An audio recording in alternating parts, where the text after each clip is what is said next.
Good afternoon, and thanks for having us in. Yesterday, the Minnehaha County Sheriff's Office arrested 2 people in connection with multiple Brookings County burglaries.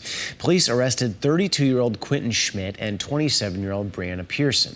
Both have been charged with possession, distribution, grand theft, and burglary.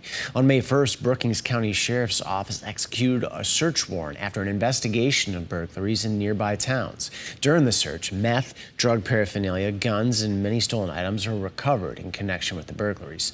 The sheriff's office then issued arrest warrants for both Pearson and Schmidt, who fled the area during the time of the search.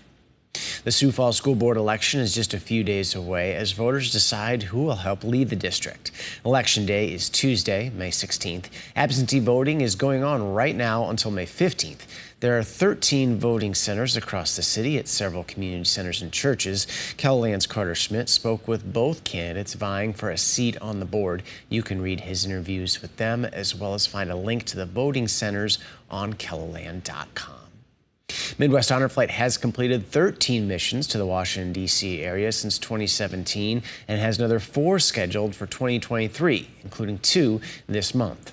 The organization allows veterans from South Dakota, Nebraska, Minnesota, and Iowa the opportunity to visit the memorials dedicated to their service and sacrifice.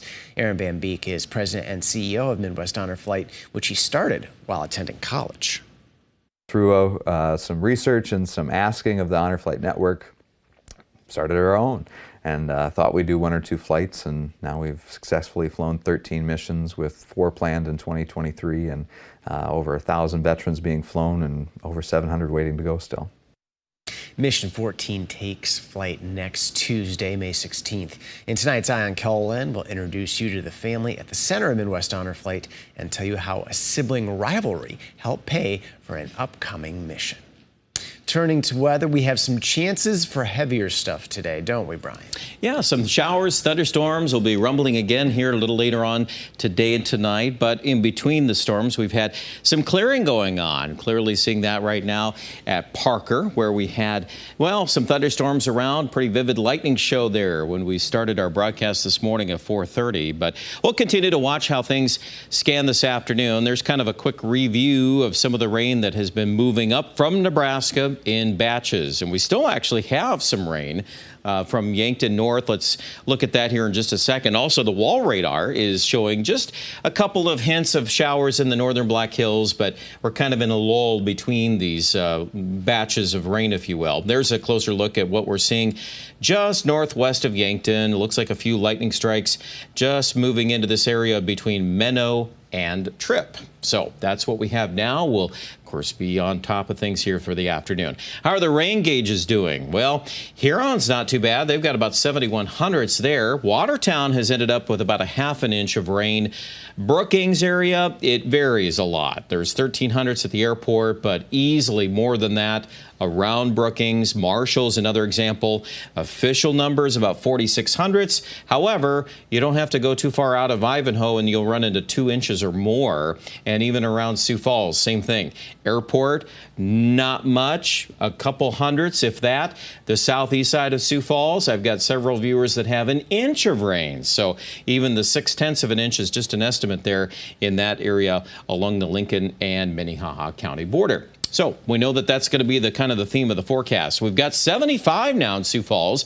We're warming up. We're recharging the atmosphere. We got 61 over in Rapid. It's going to stay cooler there today, and an east-southeast wind. That's going to continue to push in the moisture supplies. So we'll call for redeveloping scattered showers and thunderstorms later today. Coming up, Dan, we're going to look at a brand new update on Futurecast, give you some better details on timing of some of this rain, all ahead in a few minutes. Thank you, Brian. Former President Donald Trump appeared on a CNN town hall last night. Trump's primetime return to CNN since 2016 felt like a throwback. He gave long, twisting answers. Trump repeated the lie that the 2020 election was rigged, dodged questions on abortion, and celebrated his supporters who stormed the Capitol. Trump also called E. Jean Carroll's claims, quote, made up. On Tuesday, the writer won a $5 million civil judgment against Trump in a sexual abuse and defamation case. The clock is ticking on Title 42, the pandemic-era public health measure that allowed the U.S. to quickly expel migrants due to COVID-19 expires tonight. And that's sparking a sharp increase in migrants crossing at the southern border.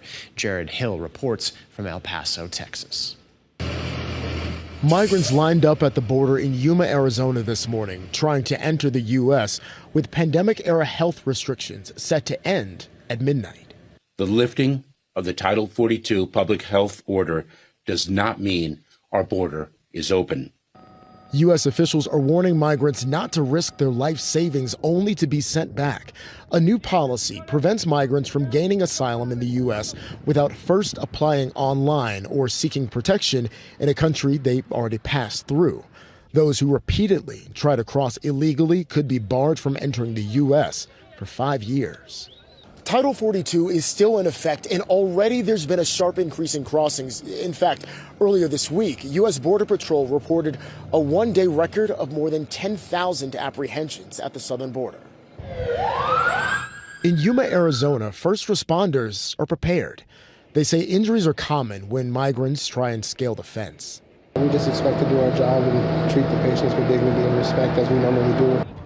Many migrants are following the rules. At a camp in Mexico, this 14-year-old girl is constantly refreshing her phone, hoping to get an asylum hearing for her and her family.